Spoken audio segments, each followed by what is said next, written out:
Insetos aquáticos predadores.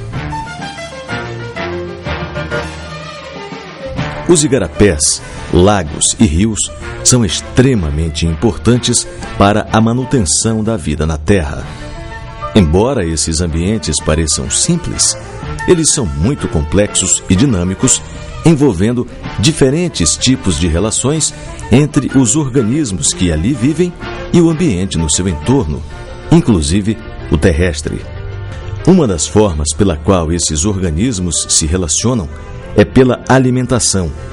Enquanto algumas espécies desempenham o papel de presa, outros são predadores. No entanto, essa relação não é fixa e essa situação pode se inverter.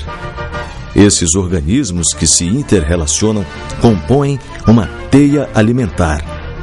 Os insetos aquáticos são importantes nas teias alimentares por serem abundantes e possuírem diferentes hábitos alimentares. Além disso, alguns grupos de insetos aquáticos são predadores e, por isso, são responsáveis pelo controle populacional de diversos outros organismos. Dentre os insetos aquáticos, diversas são as ordens que contêm representantes predadores. As principais são Odonata, Plecóptera, Hemíptera, Megalóptera e Coleóptera. Ordem Odonata. Os representantes desta ordem são hemimetábolos, isto é, passam por 3 fases durante seu desenvolvimento: ovo, ninfa ou larva e adulto. São conhecidos popularmente como libélulas, jacintas, lavadeiras ou zigue-zague.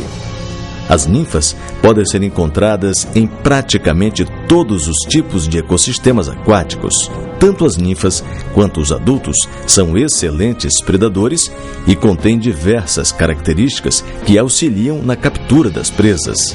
As ninfas têm um lábio modificado, similar a uma máscara, que pode ser projetado para frente para capturar sua presa. Em repouso, o lábio fica dobrado abaixo da cabeça e quando a ninfa detecta uma presa possível de ser capturada, o lábio é acionado, prolongando-se rapidamente para frente. Suas presas são larvas de outros insetos aquáticos e pequenos invertebrados, podendo também se alimentar de ninfas de outras libélulas e até mesmo pequenos alevinos e girinos. Os adultos possuem fortes espinhos nas pernas para auxiliar a captura de suas presas. Eles podem ser observados voando próximos aos corpos d'água em busca de alimento ou à procura de um parceiro para a reprodução. Ordem Plecóptera. Os representantes dessa ordem também são hemimetábolos e são conhecidos popularmente como perlários ou perlídeos. No Brasil, ocorrem 2 famílias, Perlide e Gripopterígide. Apenas as ninfas da família Perlide são predadoras e caçam ativamente pequenos insetos e outros invertebrados aquáticos. As ninfas desses insetos estão associadas a ambientes aquáticos limpos e bem oxigenados. Habitam principalmente áreas de nascentes e pequenos cursos d'água. Os adultos não se alimentam e têm vida curta. Podem ser encontrados dentro da floresta, próximos aos cursos d'água ou sobre a vegetação marginal. Ordem Hemíptera. Essa é a maior ordem entre os insetos hemimetábolos e está dividida em 3 subordens, das quais apenas Heteróptera contém representantes aquáticos. Os Heteróptera são conhecidos popularmente como percevejos, mas algumas espécies podem ter outros nomes: barata d'água, mãe d'água, escorpião d'água, piolho de pirarucu e Jesus. Podem ser encontrados em todos os ambientes aquáticos, até mesmo em mar aberto. Os Heteróptera podem ser divididos em 2 grandes grupos, de acordo com a forma de locomoção: patinadores ou nadadores. Os patinadores pertencem a um grupo chamado Geromorpha e são caracterizados pelo corpo achatado e possuírem pernas longas e finas.